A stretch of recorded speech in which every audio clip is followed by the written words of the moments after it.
Good evening, everyone, and welcome along to the second round of TCR Europe's virtual exploration.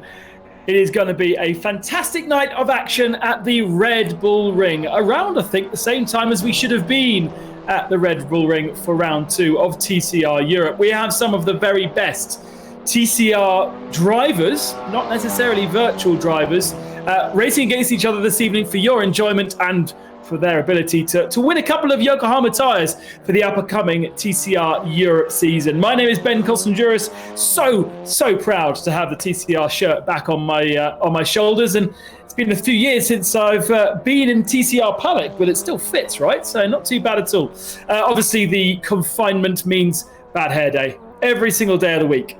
I hope you have a great evening's worth of action. We had a really entertaining couple of races at Spa-Francorchamps to launch our season a couple of Saturdays ago, and Daniel Nash was the fastest man with a double victory. But there was a couple of Hungarians giving him some hassle, not least Bence Boldish, who finished in second spot. The Come To You guys were fast in their Audis, but ultimately didn't get great results, so watch for them to improve. And of course, the celebrities like Mikael Ashkenar, champion from 2 years ago in his Cupra, did a really good job, but caught up in a little bit of problems. And who could forget Tom Coronel doing such a bad job in the first weekend. But I can see on the timing screens that he's not far off the pace here at Red Bull Ring, so we're excited to see how he could do.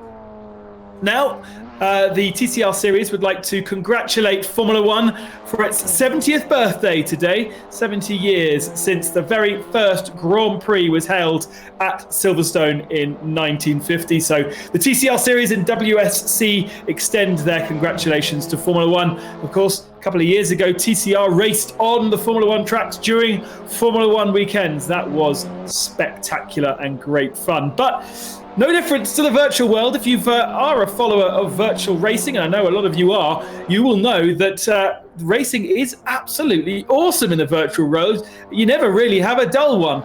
And of course, TCR always provides spectacular action as well. So if we put them together, this next hour and a half will be mega.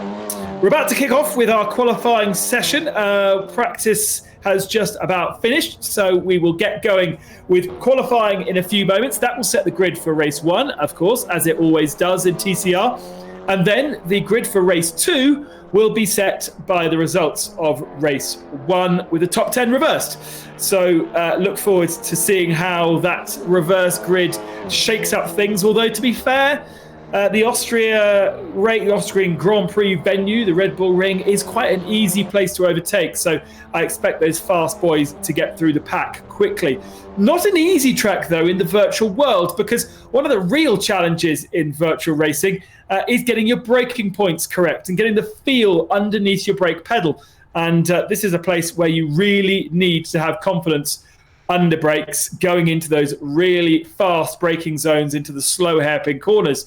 So hopefully the drivers have got good rigs underneath them. They've got good steering wheel and pedal sets, and they've got a good feel for how these touring cars, especially modded for this championship in Assetto Corsa, are handling. As you can see, cars are lined up in pit lane just above my head. In fact, so many cars this evening that there are 2 layers of cars at the back of the grid.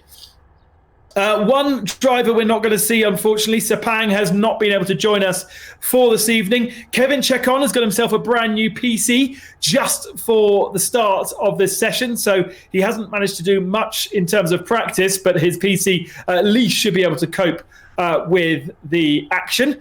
We have a new server, which means we won't lose as many drivers for their connection issues, which is good news too. And we have one extra driver for the BRC team and the Hyundais in Luca Filippi. Luca Filippi? Yes, I do mean Luca Filippi. I was thinking of another Filippi when that was announced, and it's not him. It is Luca, sometime IndyCar driver and TCR convert last year. So great to have him in as part of the BRC kind of pseudo-works Hyundai team. I saw Hyundai congratulating or wishing Daniel Nash the best of luck. And here we go then. Cars are onto track for qualifying. There is Luca Filippi then in the Works BRC livery, the Hyundai. A quick look then, or a first look at this Red Bull Ring circuit. I'm sure you know it. I'm sure it's somewhere we're all very familiar with. It does provide great action. Slipstreams are very, very important. Coming down now to what is turn 3. Long left-hander, which then flicks straight into a double... Sorry, wrong right-hander, which flicks straight into a double left-hander. And that's a real tough one on that right front tyre. Using all the curb and more to catapult the car in. Notice in sim racing that they tend to use a little bit more steering lock than they would do in the real world. Tyres don't suffer quite as much. And then that is a nice acceleration zone all the way over the brow of the hill. A fast right flick. Just down 1 gear into 4th. Let the car run wide, but not too wide. If you run over and 4 wheels off the circuit, you will have that time disallowed. So Luca Filippi will be the first man to start a lap time here at the Austrian Grand Prix venue, the Red Bull Ring, the A1 Ring as it used to be called, the Österreich Ring back in the day when it was a little bit longer and used in the first incarnation of the Austrian Grand Prix. I do think actually there is one more driver just in front of Luca Filippi. There's Jessica Bachmann, brother also racing side by side in their workshop in some very fancy new gear that they've invested in for this championship. And it's worth doing because a couple of tyres for your championship season when we do get going is definitely worthwhile. Just a correction on my own regulations. Getting confused with all the different commentaries I'm doing. It's top 12 that were reversed. Maybe it was top 10 back in the old days. Maybe I'm reverting back to 2016. But top 12 now is reversed. That will put on some interesting players onto our grid. There's Gilles Magnus. He was fast, actually, around Spa. But then you would expect that from a Belgian. In fact, all of the Come To You Racing guys working together and practicing together and helping each other with setup to really do a good job of flying the flag for Come To You Racing. Gilles is the first of 3 Come To You Racing Audis through the final turn over that sausage curb. Now, It'll be interesting to see what we have in terms of lap times registered. Will you actually have it registered, or will you lose a lap time by running off track? Glabert, just behind him, there he is. He's at the fastest lap so far with a 1:34.881, but Daniel Nash is just behind this queue of cars, and he's gone approximately 0.2 of a second faster. So it's going to be interesting, actually. These guys are going to be very, very tight. Here is Daniel Nash then. I think they might push for a second lap, so we'll be able to see how Daniel does this. Let's ride on board. 6th gear into the braking zone. Oh, straddling that curb, try and make that corner as wide as possible. It's the slowest corner on the circuit, and now back up through the gears, accelerating down towards turn 3. He's got a little bit of space in front of him as well. Up into 6th, onto the brakes, down to 3rd, 2nd gear. Hooks the apex, get back on the power. Could have probably used that curb on the left-hand side a bit more. Then they're really using the curbs running into the turns here. Try and get the car balanced. You can see much, much tighter on that left-hand curb than we saw Luca Filippi was on his outlap. Lots of steering lock to get over the curb on the left, and then get the steering lock off so you can get the most amount of traction and acceleration over the brow of the hill. We saw Luca Filippi flicking down to 4th here. Nash doing the same thing, keeping the car within track limits. Circuit on the right-hand side there drops away from you, so that compression really helps stick the car into the ground. And is this an improvement from Daniel Nash? No, it's not. So Nash from Thomas Tenke, Hungarian 1-2 at the moment. And there is Tenke, who I think has modified his livery for this race, black and yellow. And looks very, very smart indeed, almost as though he's got a simulator sponsor on the side of his car there. 2nd position for Tenke. Glabert in 3rd spot, the first of the Audis, and then Jan Clare, or Clare, I will get my pronunciations slightly better in this race. In 4th position, Matahomila 5th, and then Teddy Clare in 6th position. Andreas Bachmann 7th, and Studec in 8th, Briche 9th, and Askiner only 10th right now. Gianni Morbidelli in 12th position. Jack Young just appearing at the last minute. He's in 16th in his Renault, and Tom Coronel down in 21st position. Way, way off the pace, and I'm not even sure his time has been allowed yet. One man we haven't seen set a time, a good time, is Bence Boldish, who was well up there in Spa, but Bence is only down at the moment, according to my graphics, in 23rd position, and that seems to be reflected in the timing screen on the left-hand side. So here he is, black and green, Boldish, Zengo Motorsport, of course, Hungarian team who have spent so many years supporting Hungarian drivers and getting the best out of them. You can see that Bench is preparing for a lap. This is not a lap, this is his out lap. So he's actually reset and gone into pits. I can see quite a few other drivers have done that. So this will be a good opportunity to see what Boldish can do.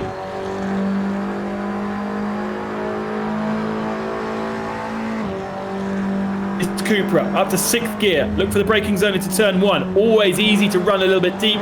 But look how much lock he uses, throws the car in, perhaps a little bit of understeer in the car. You'd certainly, from the way that steering wheel looked, there was, but you can't necessarily tell in simulator racing just how much is being used.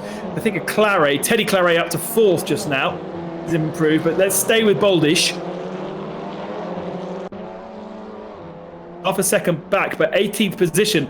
I would assume that means that his time was disallowed, and he's actually going to come up against quite a bit of traffic here.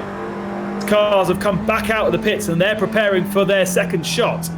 Reset back to the pits to get themselves a new set of tyres, and kind of reset all the temperatures in both the brakes and, of course, the tyres. Oh, he's got a Peugeot right in the way here. Hopefully gets out of the way, otherwise he's going to be held up. Oh, it's right in the way, and that's a real disappointment. That's Ventaya, I think. And that is going to compromise Boldish's lap hugely there. Really should have got out of the way, because almost certainly either having a massive moment or he was on an out lap, and Boldish does not want to start down in 20th. Still plenty of time though. We've got a short lap here around the Red Bull Ring, and therefore plenty of opportunities to reset and go again, and the circuit will develop, the circuit will get faster. Boldish over the line, and that was not an improvement, as there is Thomas Tenke. He's coming up against cars that are just coming out of the pits as well. Let's see. Other drivers that have not really set a lap time yet, probably due to track limits. We see Luca Filippi down there in 25th position, and Tom Coronel 23rd. They need to keep their cars on the track if they want to get themselves a decent grid position. All is not lost if you qualify badly, though, of course.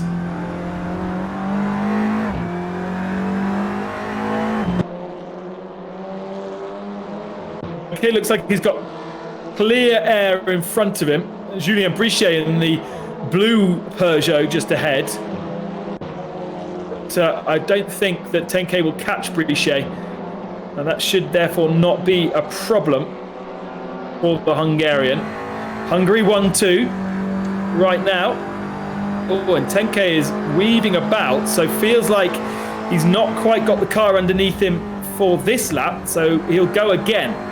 Gives us an opportunity to really follow the Hungarian, see how he gets on. G simulation, that looks like that's what's written on his car. He really could do with, to get a good lap time around here, is a slipstream, but I don't think Thomas is going to be close enough to pick up a slipstream from Brichet. Throws the car into that first turn, and off we go for a flying lap around this Red Bull Ring. About a couple of hours from Vienna in the hills. Timastric owned track. When he renovated the circuit, he gave every single resident of the village that surrounds the track €5,000 to make sure that their building from the outside looked pretty. Little known fact. It does. The whole area looks pretty anyway. I don't think they needed much encouragement. The only problem is there's not that many great restaurants. Thankfully, in the virtual world, we're able to just go and grab dinner afterwards, either from our girlfriends, boyfriends, or friends, or maybe if you want to cook yourself. Don't have to worry about going to find a restaurant in the evening.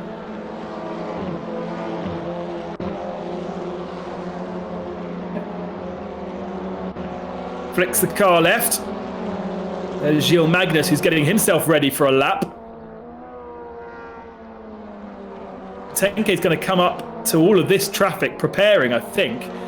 Wonder if he can get himself on the pole position. At the moment, he's about a tenth and a half behind Daniel Nash. And it should be coming around the last corner now. What the time is for Thomas Tenke. Keep your eyes peeled to the timing bar on the left-hand side. And it was an improvement, but I think Daniel Nash behind went even faster. So now there is 0.2 of a second between the two of them. Gilles Magnus then on a lap. He's third position. There is Daniel Nash, who has just finished a lap.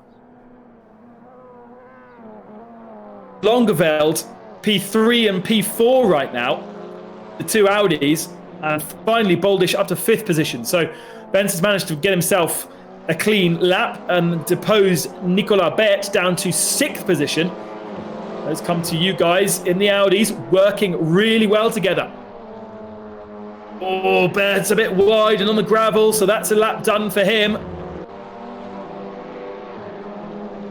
Very, very messy from the Belgian. Ahead of him. Will Gilles get himself ahead? Bart needs to really clean his car. It's all over the place right now. He goes into the pits, in fact. Watching the timing screen to see if we get an improvement from Gilles Magnus. I think it was an improvement, but just missing out. No, here he is through the last turn. fractionally behind Thomas Tankett. If he can even find a couple of hundredths of a second, it will be enough to get himself onto the front row of the grid. And he doesn't. Not at the moment, anyway. So Nash, Tankett, Magnus Longeveld. Oh, but jump just behind Claret. Why am I saying Jan? Who's Jan Claret? He must be a different driver. Jimmy Claret.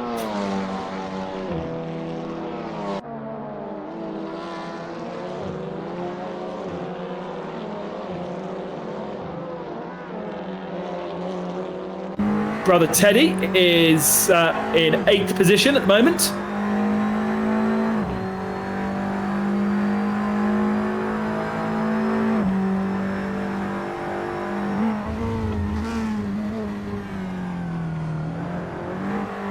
On the right hand side, which means he's either run over the track limits or he's about to start a lap. I feel like he's probably had this lap disallowed and he's going to have to go again.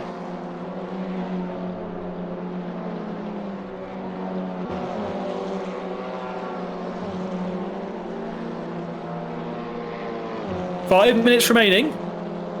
Still plenty of time to improve.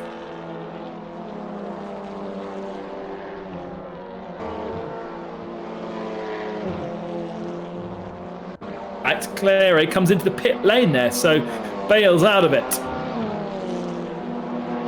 Did a good job the lap before, though. Got himself up into 3rd, and there's no, in fact, identical times to Thomas Tankett, but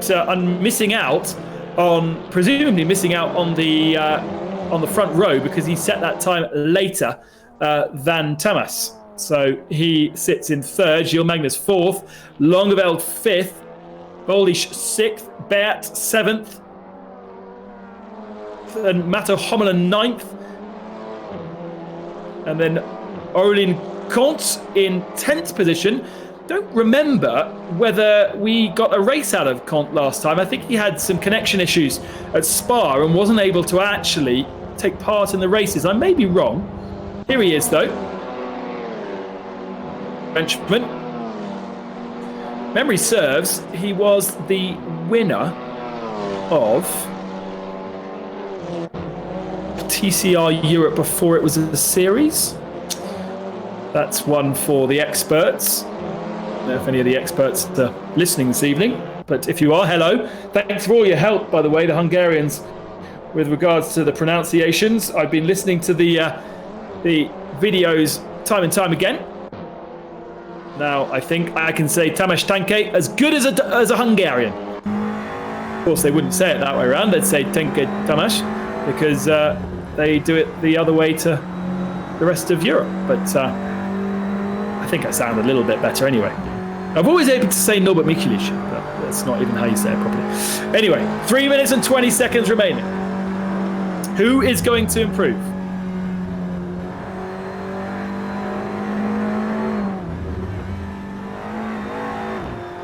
Position here. The clock is still running on him. He's got a couple of laps in it with 3 minutes still remaining. And that was not an improvement from Tankett. Maybe he'll push to go again. And I tell you what, if you sit in the slipstream, you really should be able to get a decent amount of extra time by sitting in the slipstream. I've just realised that I'm looking at the inaccurate live timing screen rather than the one that you've got on your stream, which is accurate. So Nash, Tankett, Claret, Magnus, Longeveld, Boldish, Beat, Teddy Claret, Homela, and Comte. That's the same. Top 10 is the same. Where's Coronel? Down in 17th position, just ahead of his old-timer Morbidelli, and Luca Filippi there in 19th position. Yes. Okay, get himself the pole here. It's good to see a bit of a challenge, although Nash has still got around a 10th and a half advantage over the rest of these drivers. Interesting to see that Gilles Magnus' best lap is actually faster than Nash, but presumably was disallowed because of track limits.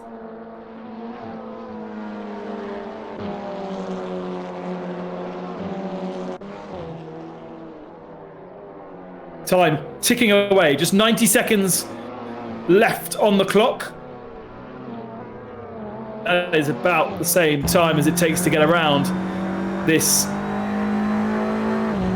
circuit.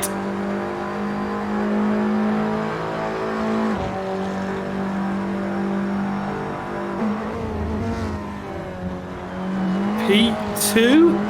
Yes. Claret with a... Well, actually, Claret is up to P2, but it's the same time. So one of our graphics says 10K is on second on the grid, and the other says that Claret is on the grid, even though they have exactly the same time. So I think what I've been being told is that Claret is second on the grid. 10K has been dropped to the second row. We'll have that confirmed.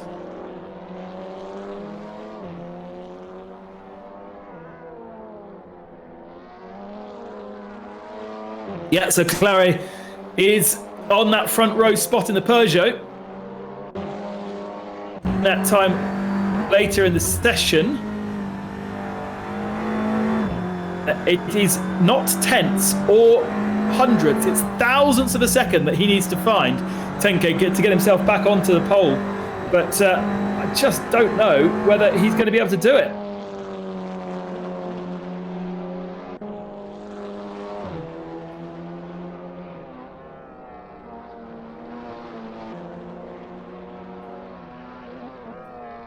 Timer is finished. This will be his last opportunity to find any more pace. A couple of cars already taking the checkered flag, 10K being one of them. Jimmy Claret over the line, takes checkered flag, no improvement in time, but he will be on the front row of the grid here at the Red Bull Ring. There is your pole man though, Daniel Nash. From the very beginning of the session, we never saw an improvement from the Hungarian. The two-time winner at Spa-Francorchamps. He had pole position there, and you do get points, of course, for qualifying as well. I've just reminded myself. And so he's in a very, very strong position. Still plenty of cars to finish. I don't think Nash is on a lap here, the looks of the timing screen anyway, but there are plenty of other cars that are still on laps and could still improve. So keep an eye out on that live timing on that left-hand side to see if anybody does manage to improve. Here is Gilles Magnus. He actually has the second fastest time, but it was disallowed due to track limits.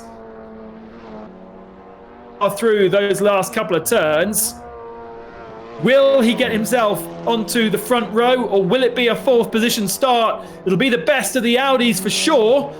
Over the line he goes. It's a long drag, and he does improve. Gilles Magnus up to second position and finally makes that lap stick. That is it then.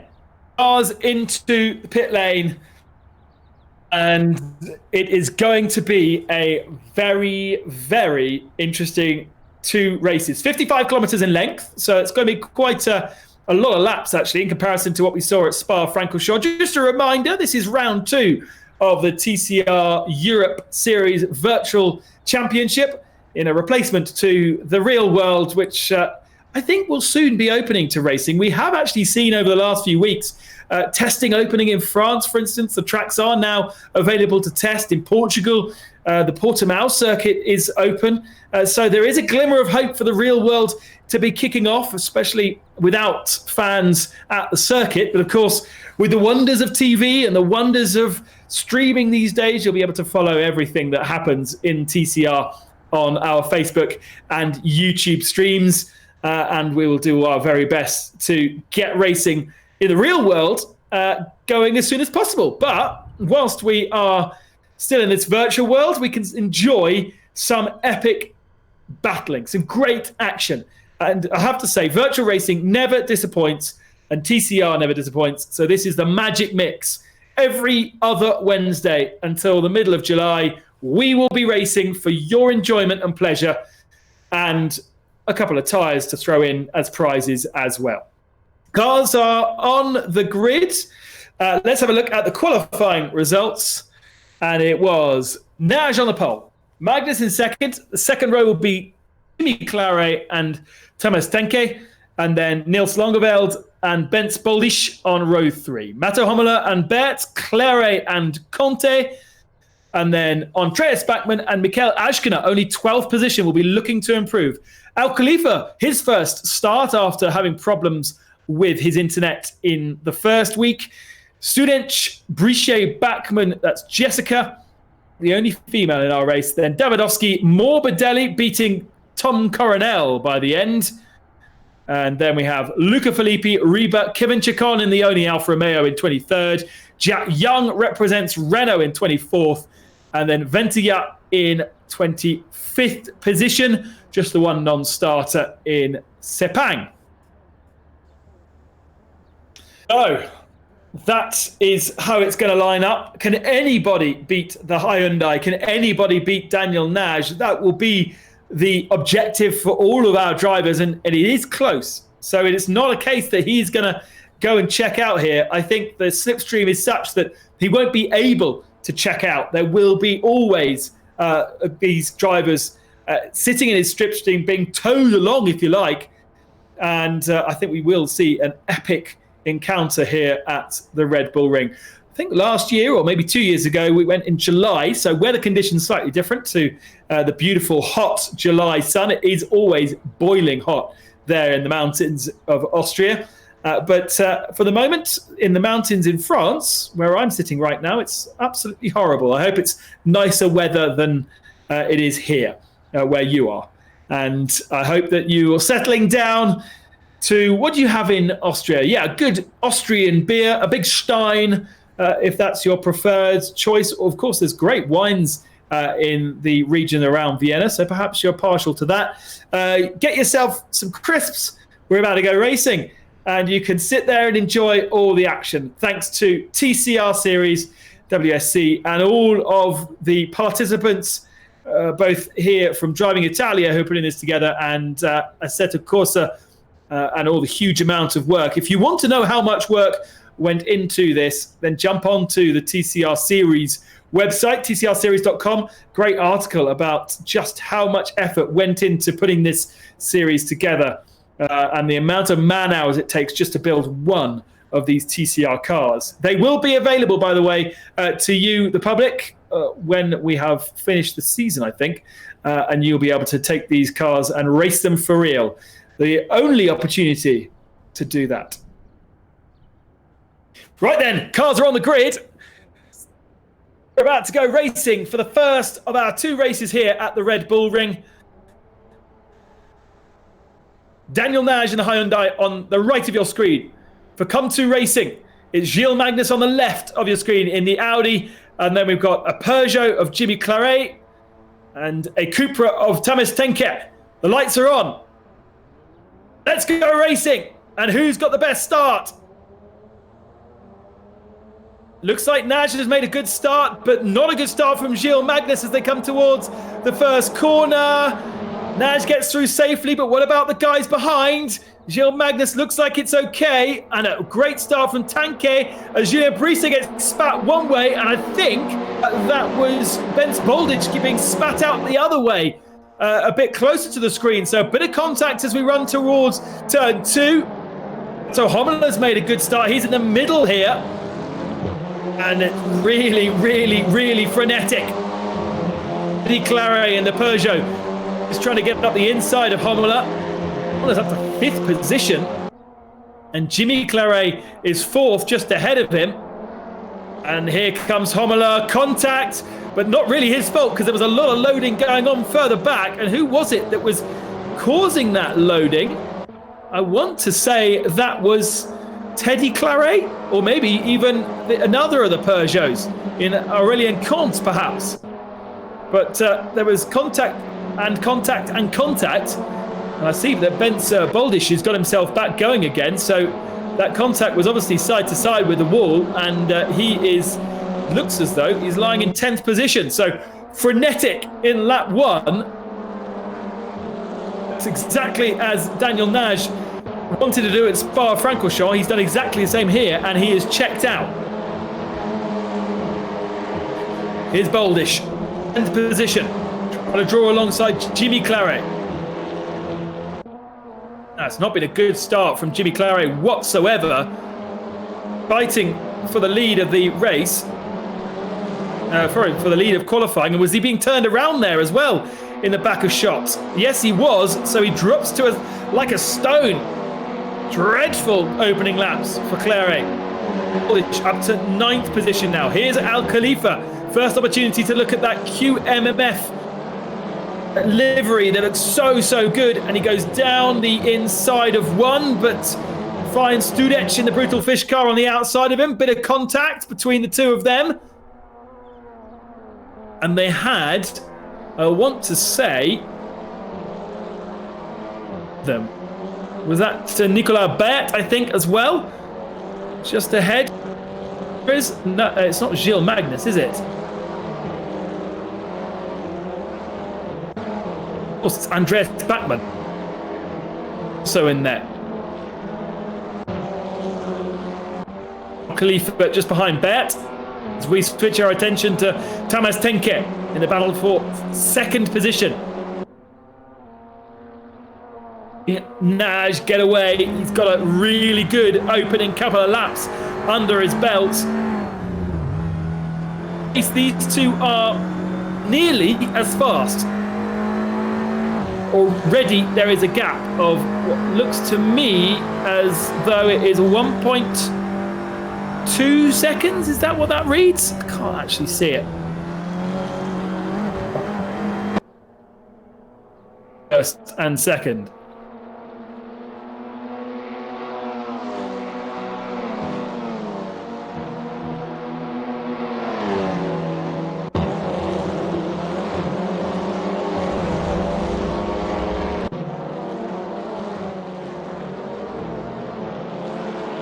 Side by side, a bit further back. A little bit of wheel banging from Teddy Claret there.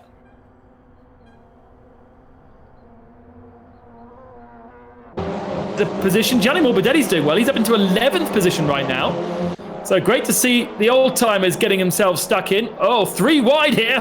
Matto Homler trying to go all the way around the outside. Mikael Ashkenar in new livery this week. You've got to get used to that. And actually, whilst he's not had a very good qualifying, he's up into 4th position now, Ashkenar.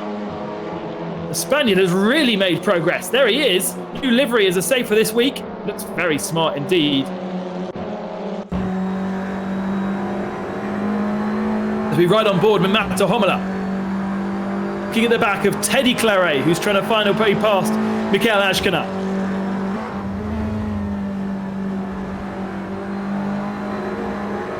Head.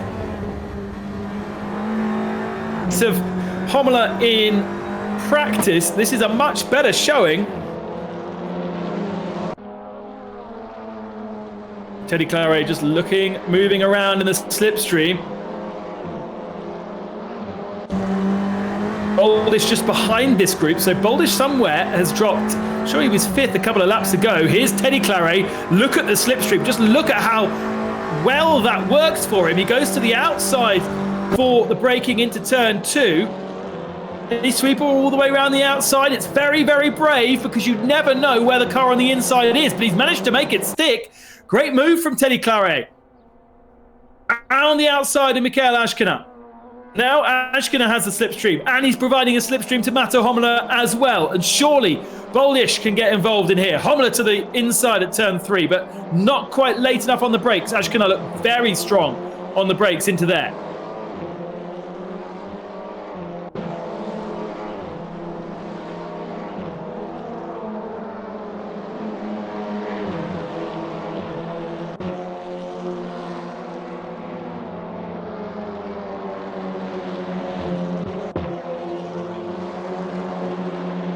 Helicopter shot of Teddy Claret trying to check out from this group, trying to get onto the tail of the group in front of him, which is Tamás Tenke and Gilles Magnus, still together, 1.5 seconds back from Daniel Nash.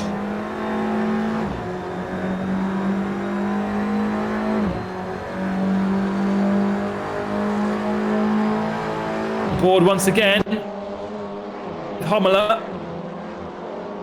He's setting himself up in a good position. Oh, no contact into turn 1. I thought he might do the slipstream into turn 2, but instead he's made contact. And here comes Ben Boldish, who's gained momentum through no contact through turn 1. He's passed Ashkanat already. He now moves to the outside into turn 2. But Hommler knows how to do that move. He's going to be late on the brakes. Be the block. And then hope that Boldish doesn't get too much of a run off the turn down towards 3.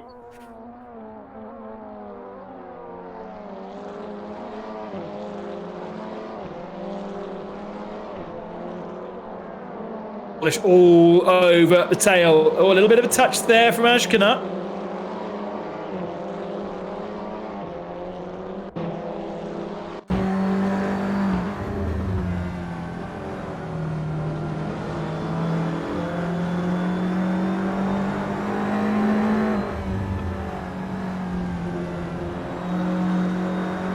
Ball with Boldish, podium scorer at Spa.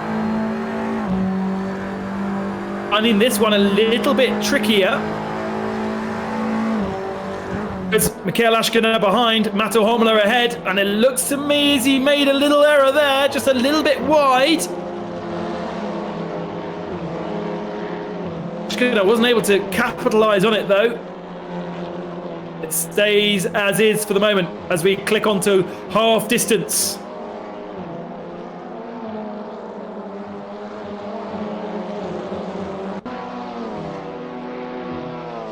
Nash leads Magnus, leads Tenke, then a gap to Claret, Hommler, Boldish, Ashkanat 7th, Comte 8th, Al Khalifa 9th, and Studec in 10th position. Then it's Andreas Bachmann, Nils Langeveld not having a good one down in 12th position. Tom Coronel is 13th, Reba in 14th position, Lewis Kent in 15th, Davidowski 16th, Felipe in 17th spot, Jimmy Claret all the way down in 19th behind Kevin Chacon. So I think maybe carrying some damage, as well as Nicolas Bert down in 20th position. Really horrible race from him. Julien Brichet 21st. And then Jessica Batman and Gianni Morbidelli has retired after 2 laps.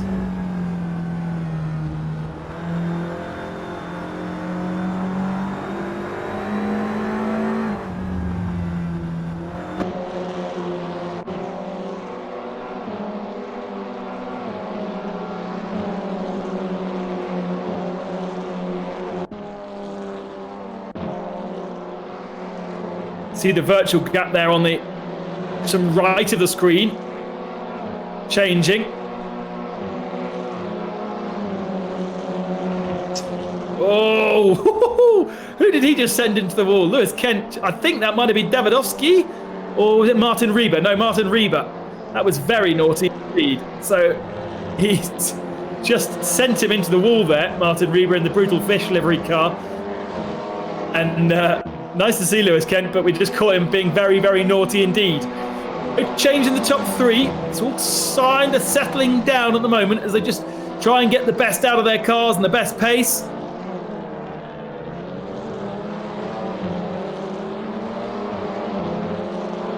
Skanar looking strong, kind of a bit maybe flustered by the battling that was going on before, but now he's settled down and he's found a bit more pace in the car, I think.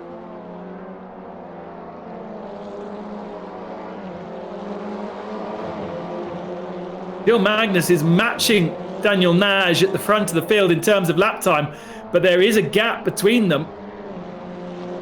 Thomas Tenke has now dropped off the tail of them. And actually, look at that. I think that's got closer.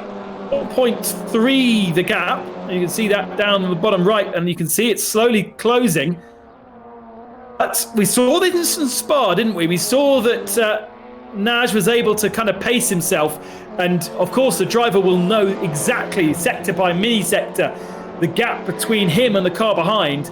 And I think that Daniel's just pacing himself, keeping that gap where he needs it, to where he feels comfortable. Running very good pace though.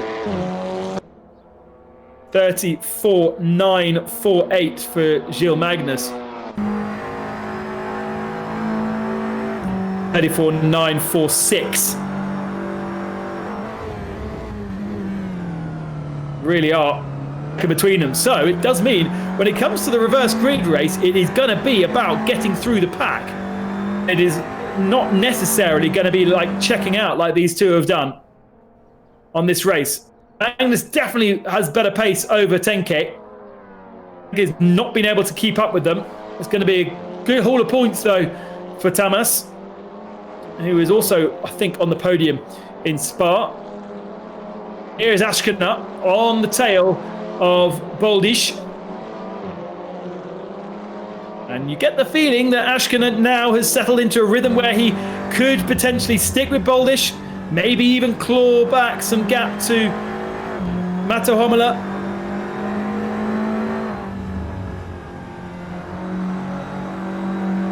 Again, look at the lock that these drivers put in. They'll feel the loss of grip through the force feedback of their steering wheel. They'll know that they're losing the front end, that the front end is understeering, and they'll have it finely balanced.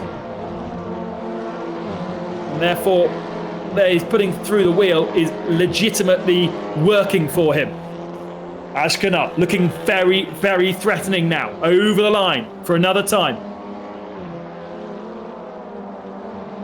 And he will move into turn 2. Maybe he'll just sit there. Maybe he'll just wait until the penultimate lap to make his move.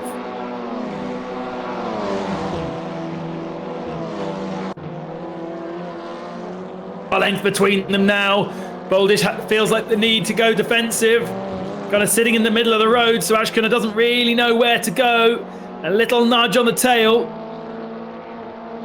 But Boldish is driving a defensive line now. Really defensive line is again. He hugs that white line on the right-hand side. Now blends back onto the racing line. Obviously knows that Ashkana... I think Ashkana's stronger into that corner than most other people that we see. It's really, really good on the brakes. All that momentum carried all the way through here. There is no other overtaking opportunity. Really, there's not a big enough braking zone. You can hope is that the driver ahead just gets the car slightly skew-if. And I think Boldish missing the apex there, but Ashkana rolling a little bit too deep on that right-hand side, and you can see the gap just extending slightly. The run through the left-right was not good enough from Ashkana, and he's now going to have to settle himself back down again and keep doing it. But the timer is ticking away. Less laps.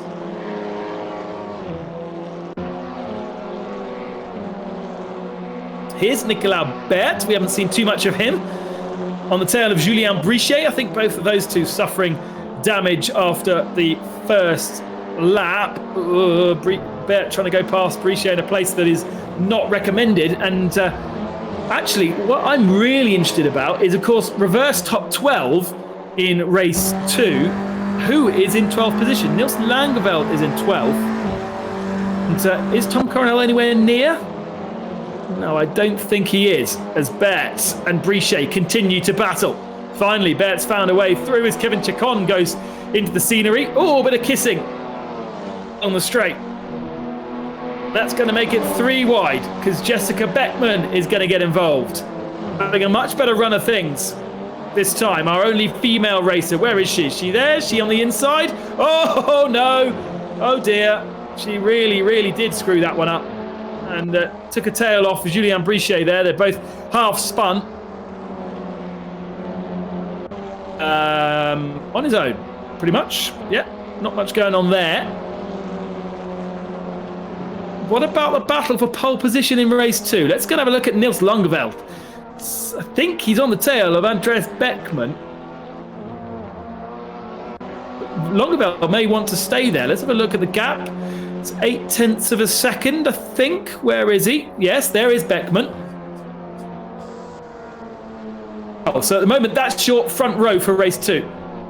Andreas, I think actually Andreas got that result in race 1 in Spa. He found himself on the front row for race 2, I think.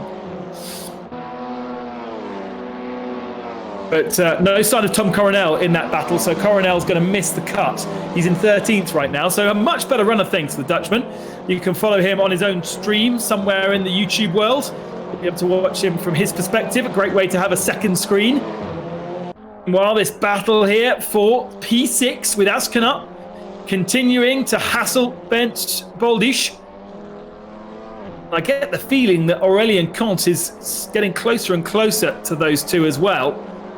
That is where Ashkenar is definitely better. But he needs to be braver. He needs to throw it down the inside. Perhaps these two Cupras don't want to cause too much strife for each other. Just realised, we don't really see many Hondas, do we?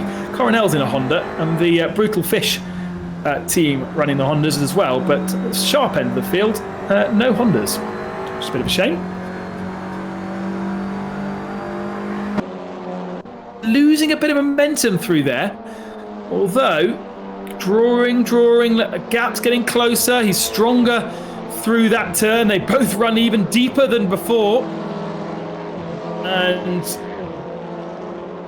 by the time we get to those two turns, it's half a second. So, Bench Boldish faster through the last two turns. And then providing the slipstream to Ashkenar all the way down the main straight, all the way up to turn 2. And Ashkenar, by the time he gets to turn 2, will be close-ish. Oh, and somebody pitting. Who's that? Jack Young pitting. Not sure why he's popped up into 13th position, but Young is in the pits. Actually, quite a few cars in the pits there. Not quite sure why. Martin Rieber is also another driver who will not finish. Gianni Morbidelli. So Gil Magnus then, second position. As we see a change, Niels Langeveld goes up the inside of Andreas Bachmann. That puts Bachmann on pole for race 2, but it does mean that he loses those points. It's scored all the way down to 15th position. This is for honour. If either of these guys knock each other off, Coronel's going to be on pole. And I fear if Coronel's on pole for the second race.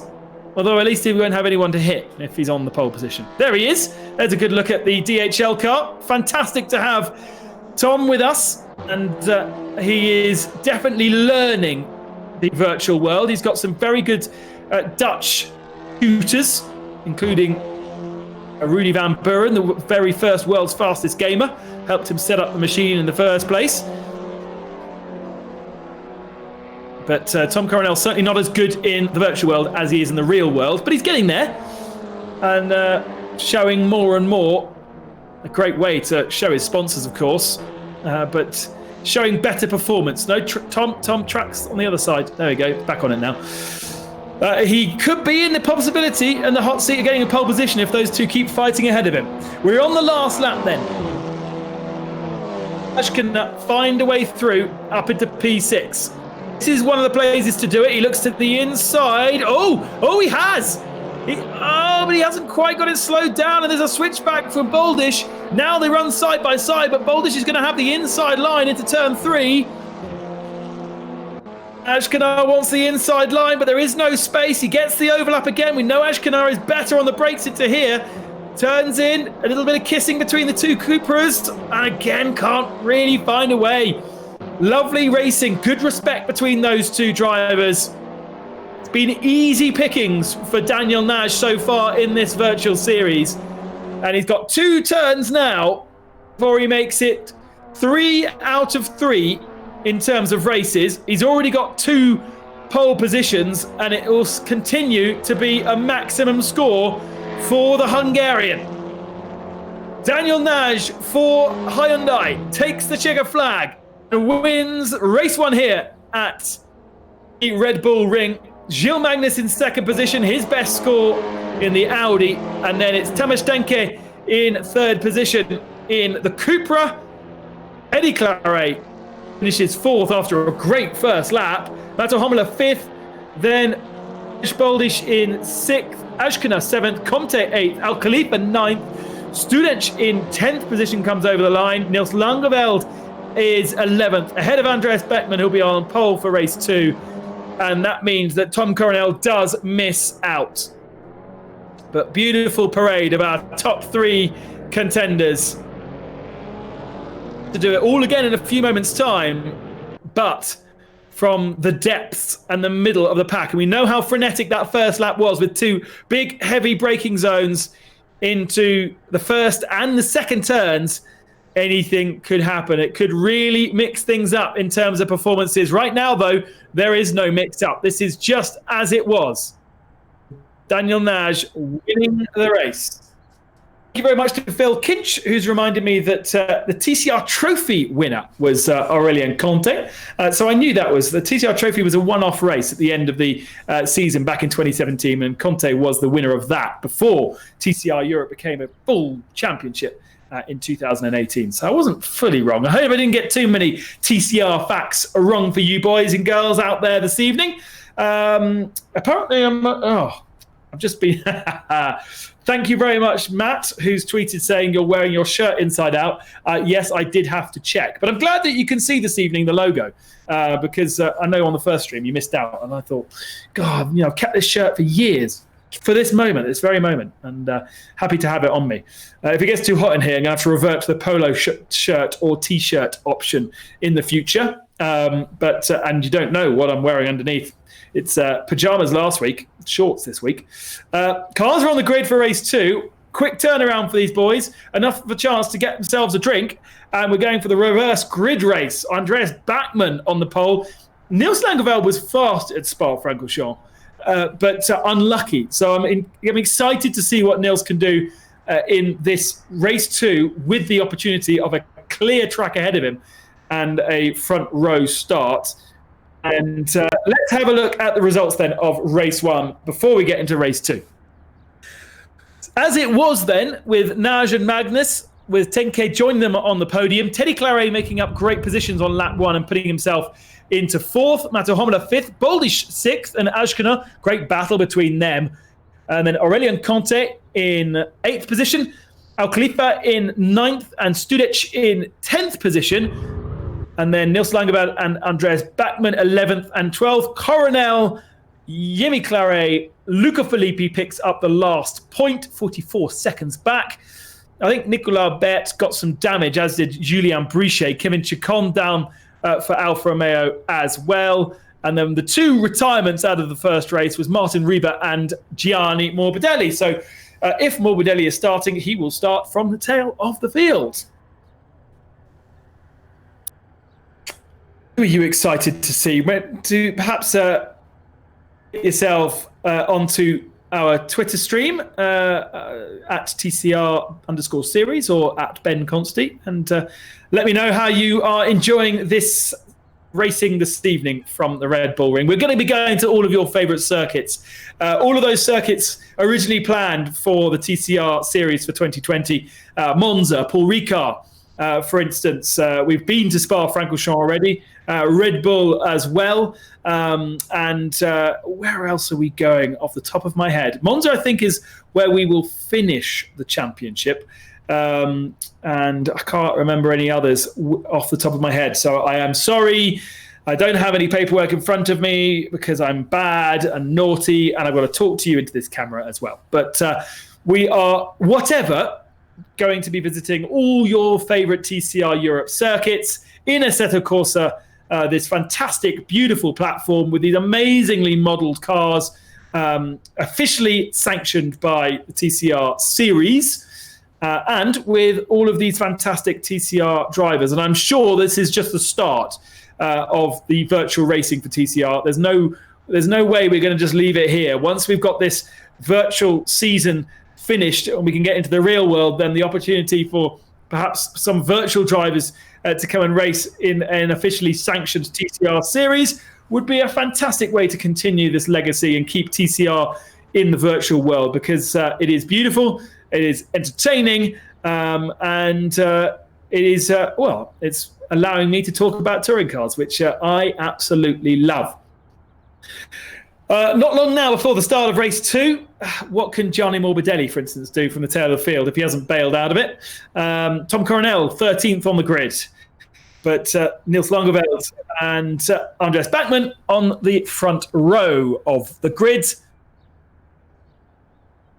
And Studic and Al Khalifa on the second row of the grid. And Conté in the Peugeot there with the French flag on the roof. And then Mikael Ashkana in the orange bonnet on row 3 on the inside.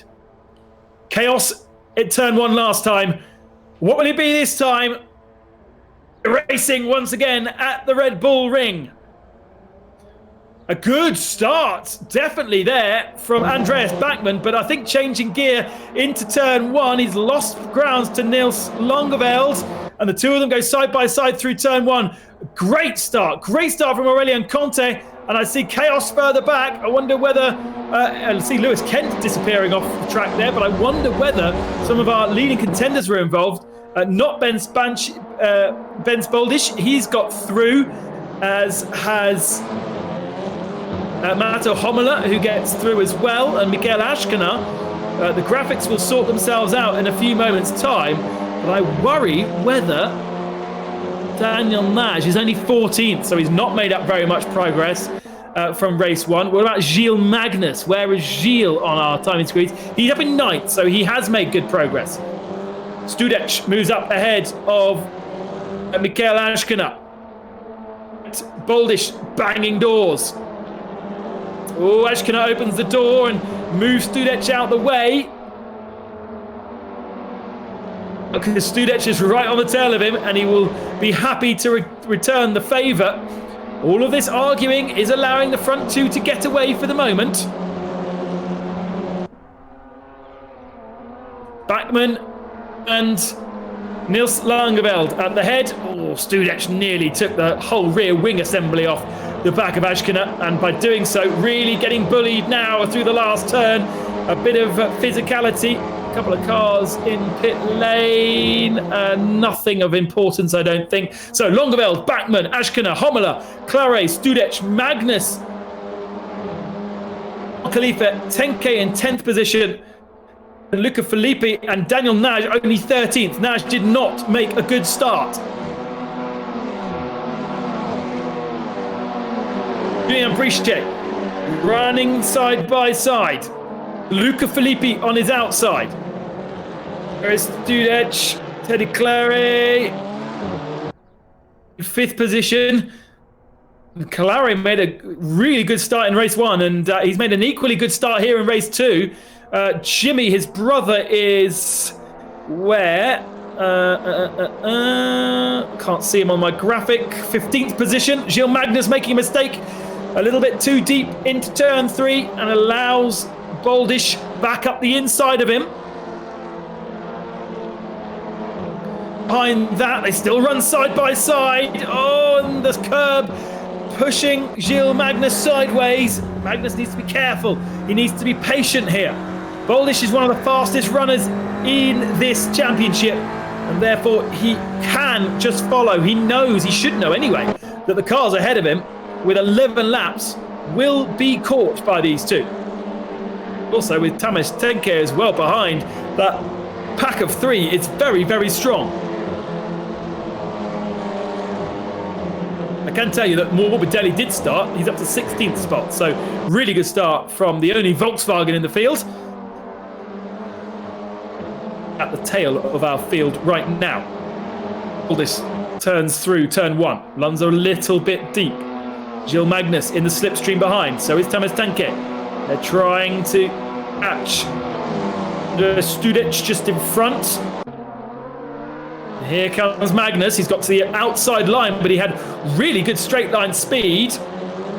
And he goes super, super wide, leaves Boldish loads and loads of room, tries to get the slingshot out of the turn, and I think he's got the momentum. That Audi's got great traction. He's going to be able, I think, to shut the door into turn 3. He does so.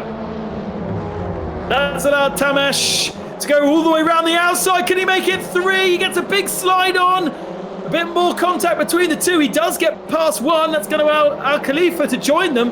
And it's going to allow Gilles Magnus some breathing space as well. And he can now really get his head down and start chasing down Andreas Studec.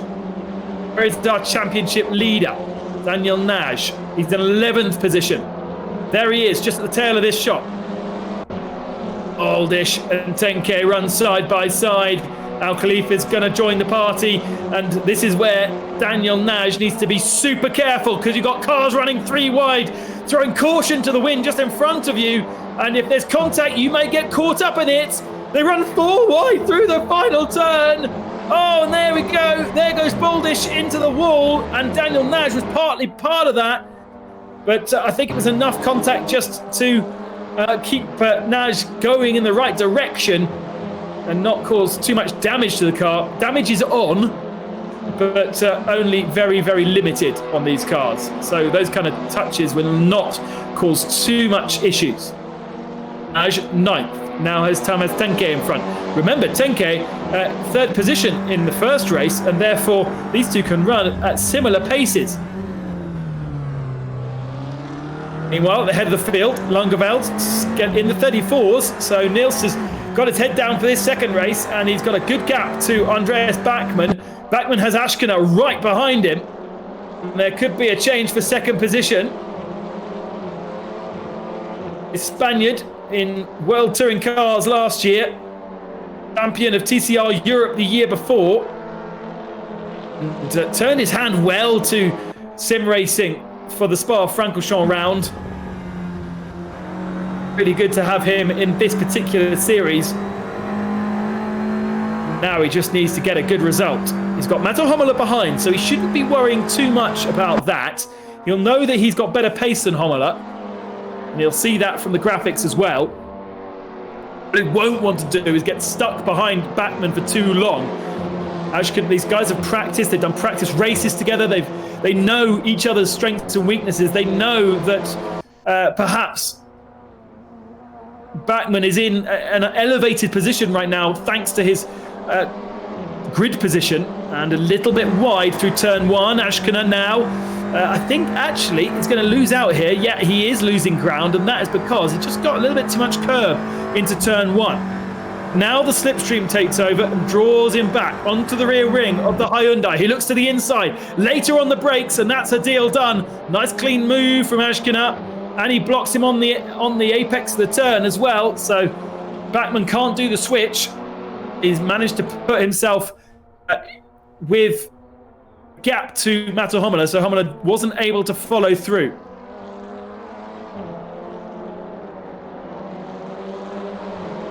Just kind of very safe into the braking zone there.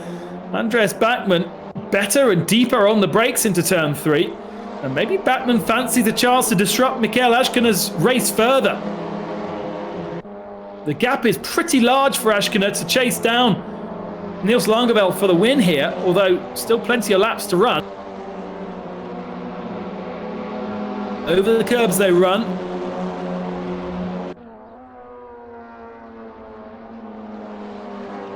Behind Mato Homola, you've got Teddy Claret having a second really good run here at the Red Bull Ring. Jimmy was the faster of the two in practice.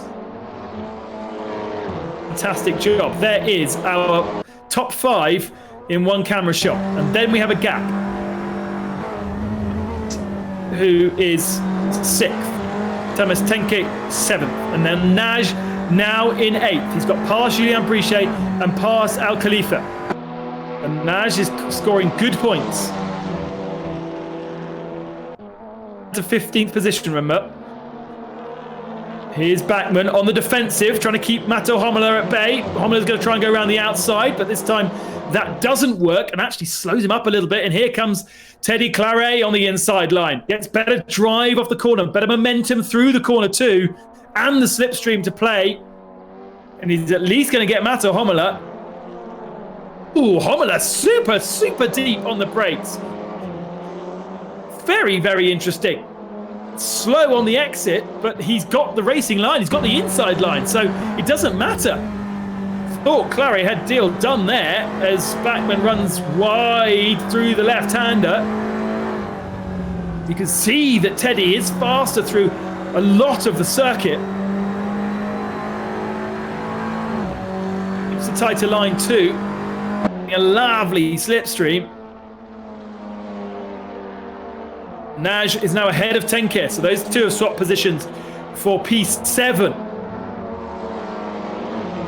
Magnus for Daniel Nash.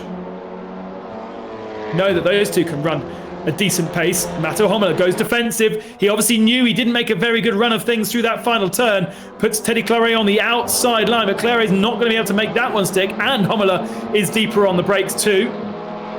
And now gives Claret a big old slipstream, but pushes him onto the grass. Claret keeps his foot in. Look at how close it is. The doors are banging. This is fantastic stuff from these boys. And it's very, very fair. And Teddy Claret is going to have the inside line, but he's not strong enough on the brakes. Can't get down the inside. We saw that at turn 3 last lap, and it's happened again at turn 2 on this lap. Claret is faster through the sweepers, but he's not good enough on the brakes. Great action as we're over halfway through this reverse grid race, and we are going to get a new winner, I think. Niels Langevel's doing a fantastic job of things at the front. Here's Thomas Tcr. Tcr latched onto the tail of Daniel Nash. P7, P8. They are closing down Gilles Magnus. They've got some work to do. There is Magnus in the distance, and I don't think Magnus may well be catchable here. I think the fastest lap of the race,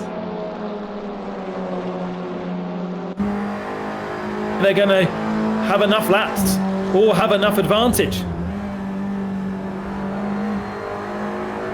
Thomas is not going to try a move on Daniel Nash, and he'll be happy just to sit in the slipstream and be towed along and get a decent lap time. It was a poor lap time last time through from Thomas Tcr. See that change at the bottom right-hand side. 35.3 that last time through for Tcr. The 36.9 the previous lap, so that was where he was pushed offline, presumably. Back to the battle for the final podium spot. Ashkina has checked out, but Homolo is still trying to find a way past Andreas Beckmann. And here he comes. He's got the inside line into turn 3. He's going to bring Teddy Claret with him as well. They run side by side. Who is going to be better on the brakes? We know how good Matto Homolo is on the brakes through here. And, ooh, Teddy Claret gets into the tail of him and pushes him wide. Nearly make a move. I don't think Teddy Claret's going to get that move done. He's going to have to give it up to Andreas Beckmann, and Beckmann's doing a great job of hanging on, but again he's wide through that left-hander, and again sideways contact. You see, as soon as you get the contact, you slow down. It's really no advantage of it. Teddy Claret, I thought he was going to follow through Matto Homolo, and again he's being pushed on the grass. He's having to fight so hard for this. And finally gets down the inside, but again gets sideways. And Beckmann's going to answer back, but can't quite get down the inside. Gets more momentum through the turn, but there is nowhere to go, and he goes straight into the tail. And I think that might be the tail of Andreas Beckmann's race now, done and dusted. He held on so valiantly for so long. But here comes Gilles Magnus now to potentially put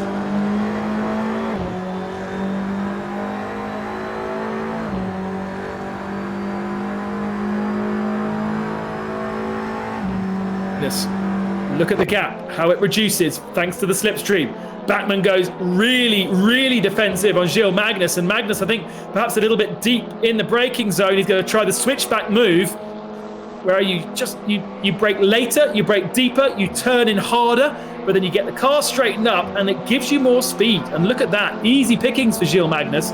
He is on fire in this second race, what might have been in the first race for the Belgian. P2 was good. You can see that he's got the pace, and I'm really excited as this season progresses to see who can start getting points back on Daniel Nash. Nash is only 7th, Magnus is 5th. Niels Langeveld leads from Mikael Ashkina. It's Tcr looking to try and get past Daniel Nash. Surely not. Has Nash made a mistake this last time through? Look how close the two of them are. I expected Tcr just to follow, but they actually are overlapping now. Not really a place to overtake, but Tcr is hassling Daniel Nash.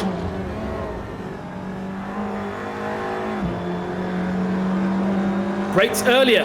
Look at the momentum there. A real mistake from Daniel Nash in the final turn. Nash is going to have to go super defensive to keep hold of this one. is on the inside line, but has 10K got the momentum to go all the way around the outside? Turns in, contact between the two of them. They both run deep, and 10K's had to get out of it there, so he's not even going to take advantage of the slipstream, I don't think. And a couple of corners before his next attack. But it's not as easy. It's not as easy for Daniel Nash. Here is Tom Coronel, 12th position. 3 wide behind him between Ben Spoldish, Morbidelli and Studec. First time to see the legends, Gianni Morbidelli. How cool is that to see Gianni Morbidelli racing in sim racing? Oh no, be nice to the man. Come on, boys. Snappers that have been brought up on computer gaming. Gianni Morbidelli started racing when computers were in their infancy. Oh, down the inside. A bit of contact. There's still contact further back. Who else is that? Nicolas Bayet. They come to you, Audi. Ben Spoldish really should know better, to be honest. He is a very fast driver, and he really shouldn't be making such contact. Again, trying to overtake in a place there isn't really opportunity to. All of this is allowing Tom Coronel to check out. But really entertaining stuff all the way through the field. Morbidelli goes defensive. Spoldish takes the racing line, tries to go all the way around the outside. Brave. Not going to work, though. And here comes Bet, who takes the position. They both run deep. They both run off circuit. It's very, very messy. But it's very entertaining, and it's great to call Gianni Morbidelli on a sim race. Morbidelli on the outside, Boldish back ahead of him now. This is all for the last 1 or 2 points of the race. Gilles Magnus up the inside of Teddy Claret, up to 4th position. What a drive from Gilles Magnus in this second race. Really, really impressive. Don't think he's going to have enough laps to get himself onto the podium here, and Teddy Claret does not want to make this easy for Magnus. Right to the outside. He's tried to go around the outside. He's got a bit of an overlap, but it's just not going to work. And Magnus is the fastest man out on track right now, so you'd be ill-affording to hassle him too much. It's Andres Beckman just behind, and I wonder how much he is learning from these guys ahead of him, watching how they do it. Best ways to get faster in sim racing. Learn about what the guys around you are doing.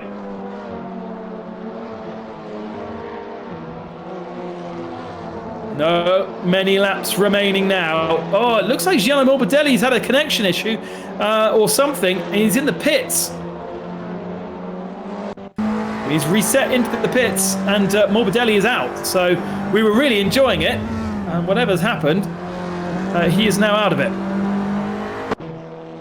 Niels Langeveld leads. We haven't seen too much of him, but it's been a very strong performance at the head of the field. Mikael Ashkener is second, and Matto Hommler now third. Gilles Magnus fourth, and this battle for fifth. Teddy Claret having to defend here from Bachmann. Deep on the brakes. Can Bachmann get the switch back? Not quite got the momentum, but may pick up enough of a slipstream here between the two of them. But Teddy Claret is going to hug that white line for all he wants. Make sure that he forces Bachmann to the outside. Bachmann's going to try the switch back. You can see in the body language of the car, he positions it wide to try and get the best momentum, and it's worked for him. Is he going to get the overlap enough to shut down the pass from Teddy Claret? Not quite. They run side by side. Again, Bachmann's going to try the switch back here. Not really the place to do it, because there's not really a braking zone into this left-hander. There's a little kind of touch of it, one. But Bachmann looking really strong now. Early laps to get the consistency. Now looks like one of the best drivers out there, and really putting Teddy Claret under huge pressure in these closing laps. Look how greedy he gets with the curves. Once again, throws the car at the curb. A little bit of understeer mid-corner there. The car just washing out away from him. We're on the last lap then. And we are going to get a new winner in TCR Europe Virtual. Race 4 of our championship. Wonder whether Bachmann has got another opportunity. Nk's actually managed to pass Daniel Nash just behind and check out. So Daniel Nash is really struggling in this second race. Perhaps we'll get a chance to talk to some of these drivers post-race and find out exactly what they have to say. But Daniel Nash, only 8th position, man who's dominated so far, that will be slightly disappointing and does bode well for the competitiveness of the rest of the series. Niels Langeveld on the front row of the grid and has never looked challenged. Managed to get past Bachmann early and then just got his head down and lapped really cleanly. The Come To You guys have done a really good job of getting these cars working. Hyundai have been dominated so far, but now we got a new mark onto the top step of the podium. Niels Langeveld, a new team and a new driver. Langeveld takes race 2 victory for Audi and Come To You Racing by a healthy margin. Ashkana over the line in 2nd position. And Matto Homola in 3rd. Some big names on our podium for race 2. Gilles Magnus will pick up 4th position. Teddy Claret in 5th. Thomas Tenke ahead of Daniel Nash. And then Al Khalifa, Jimmy Claret, Aurelien Conte in 11th position and just waiting for the last couple of point scorers. Spaldish will be disappointed with 12th. Tom Coronel happy with 13th. Bert 14th. And Martin Rieber manages to recover to 15th spot in the end. So he picks up his first points, I think, in the championship. Disappointing to see the Alpha out of the points and the Renault as well. Jack Young and Kevin Chacon 20th and 21st position. Our female lady racer, Jessica Bachmann, down in 22nd spot. With Ventager and Davidovsky, the last 2 of our finishes. But it's Niels Langeveld who wins. Now we are going to line up a couple of drivers to speak to and find out just how much fun they've had this evening. I hope you as fans have enjoyed tonight. It has been really, really entertaining to speak. I've got a bit of a headache because I haven't stopped speaking for about an hour. But it's been really entertaining and great to see that we are not going to be dominated by one driver. One thing, my bugbear in motorsport is having one driver dominate the series. And I thought of maybe Daniel Nash was going to be that guy. But this evening, Niels Langeveld has proved it different. And we do have a new winner. So in a few moments' time, hopefully, we might get a chance to either see or hear from one of our drivers. And before we check out and get ourselves prepared for 2 weeks' time, where we will go racing once again. It'll always be Wednesday from this time forward. We did launch our race on Saturday, the 2nd of May. But we will now move forward with Wednesdays at 7 o'clock, which is wicked because there are lots of races on Saturday and there are not many races on a Wednesday. So every single day you've got a chance to fill your boots with virtual racing, which I think is pretty cool. And maybe even cooler than the real world. A kind of a bonus of being in this strange virtual world. Just waiting to hear exactly what's going on. We've got the RIS results confirmation for you. Niels Langeveld, Ashkenar, and Homola, your podium. And Magnus, Claret, Bachmann, Tenke, Daniel Nash, only 8th spot for championship leader. Al Khalifi, Claret, Jimmy, Aurelien Conte, Boldish, Tom Coronel, Nicolas Bert, and Martin Rieber, the last of our points scorers. And something sadly happened to Gianni Morbidelli, and he dropped out just a couple of laps before the end there. But it was good to see him fighting for a podium. Thank you very much to Phil Kinch, TCR Talks, and he tells me the rest of the calendar. How can I forget the Hungaroring? Next up, May 20th. The Castellers, Paul Ricard. Then we have Zolder, Monza, and we finish in Barcelona, of course, Spain. In July 22nd, that feels like a long time away, but I bet you this next couple of weeks is going to go flying by. And hopefully by that point, we might have got 1 or 2 real races under our belts as well. So that would be nice to see. Just preparing one of our drivers to come and join us before we go off air. Perhaps a chance to get a feel for what it's like to be in these races. A really commitment from all of these real-world drivers. You cannot believe how much time they are putting in to making sure they are the best. And it's really nice to see how the field has condensed. And we are now seeing people being able to be within a tenth and a half of our leading drivers and have some really entertaining racing. Maybe a few bits of points of contact to look at from our race stewards. Unfortunately, that has to be done after the race. That's because of the way that Assetto Corsa works. There is no opportunity to replay. So the race direction will look at the whole race once again from all the different views and have a chance to judge if any of the moves were unfair. And if they were, then they will give penalties. But it's about fun at the end of the day. It's about getting together, getting the TCR community together and having a bit of fun and enjoyment. And so we try not to be too harsh unless it really isn't fun what's going on. I just see Niels Langeveld has popped up. Niels, can you hear us? Yes, I can hear you. You can hear me? Yes, I can. Niels, a disappointing race 1 for you, but you really checked out and dominated race 2. Yeah, exactly.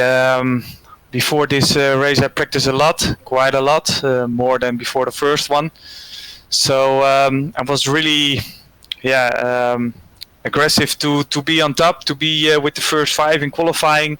I can only say the level is so high. It's really, really difficult to get those last 2 tenths out of the simulator. And then in race 1, unfortunately, I got in the mangle and left, right, and I got a hit from Comte, who pushed me out wide, and then on the back straight again, we came in contact and we crashed. So my only goal was to make sure that I become in the top 12 to get a reversed grid start, and I was able to do that, and that worked out pretty well because the pace was there. It was a good strategy for Andy Prio for a few years in touring cars, so it works well to aim for race 2 and get the victory. Just put into context how much commitment you've been putting in to get yourself at this level, because this is quite a different level from where you were at Spa. I mean, in Spa, it was a little bit unfortunate. I missed the last chicane in the qualifying. I missed 2 tenths there, and then instead of being P5, P6, I was P10, and I was the slowest of the fastest group. I mean, there were 10 drivers doing fast lap times. I was P10. I was P6 in the first race, so that wasn't too bad. But so I practiced. The more you practice, the better you get, and this is quite a short track, so to learn it, to be faster, it doesn't take that much time as Spa-Francorchamps. So it's a good starting point for me to learn Assetto Corsa, to learn this game on the sim, and hopefully I can do the same in the next round. Is this your first time on Assetto Corsa with the platform? Yes, it is. I mean, of course, Spa was the first time. Before that, I don't do a lot of Assetto, but I like the game. It's good, and I'm getting more and more used to it, and I'm getting better. Awesome. Thanks very much, Nils. Congratulations. You. So let's move on to our race 1 winner and our championship leader then, Daniel Nash. Can you hear me? Yeah, and can you? Yes, very good. It works. You've been beaten, Dan. Yeah, I just calculated. It was so close. I mean, race 2 was super hard. I have got 2 big hits at the beginning. Then I was trying to recover, having a good fight with the Hungarians. So and then stuck the 8th place. Yeah, it was so close. And you were passed in that second race by Tamás Tenke. That was quite surprising, really, considering you seemed to have the pace over everybody around the circuit. Yeah, but to be honest, this time it's not really true because I felt that during the hot lapping, so practicing before the race weekend. Hyundai is not the fastest car around, so the key for me to win the qualifying was that I was super close to my personal best, while others could not. be that close. So yeah, and also I have got some damage after the start. So yeah, I was not fast enough to go forward. Obviously, a really, really great race one. Are you surprised by how the level has changed since our first weekend at Spa-Francorchamps? Yeah, I mean, after the last race weekend, I have seen other guys started preparing immediately. So I think you did not even finish the broadcast. The others started practicing for this. So it was really, really high level, really high. I mean, I really didn't expect to win the quali and the first race, even with the fastest lap. So yeah, it was a good surprise for myself as well. Moving forward, you're going to have the weight of Hungary on your shoulders because it's the Hungaroring next. Surely you have to dominate that one. Yeah, it's a must. But if we see the drivers and if we see the level of the championship, it will be super high. And I also think that this is not a big advantage to race on Hungaroring because everyone has the right to test as much as they can. If they want, they can do 10 or 12 hours per day, so it will be super close again. I look forward to it. Thanks very much for joining us and congratulations. Thank you very much. Well, there you go. There are two winners from this race here at the Red Bull Ring. And as we just said, Hungary is next. The Hungaroring. I really wish we were going to the Hungaroring for real. I mean, I love the circuit, but I love Budapest as a city, and it's just at some point we'll go back there soon. I really, really miss the place. I was looking at some pictures the other day. So Hungary in 2 weeks' time on Wednesday. Make sure you join us again. And as Daniel says, it's going to be incredibly close racing. The level of competition is getting higher and higher. And I hope that that has provided excellent entertainment for you this evening, and you will join us for the rest of the series. My name is Ben Colson-Juris. Thank you so much for joining us. We'll see you in 2 weeks' time. Bye-bye.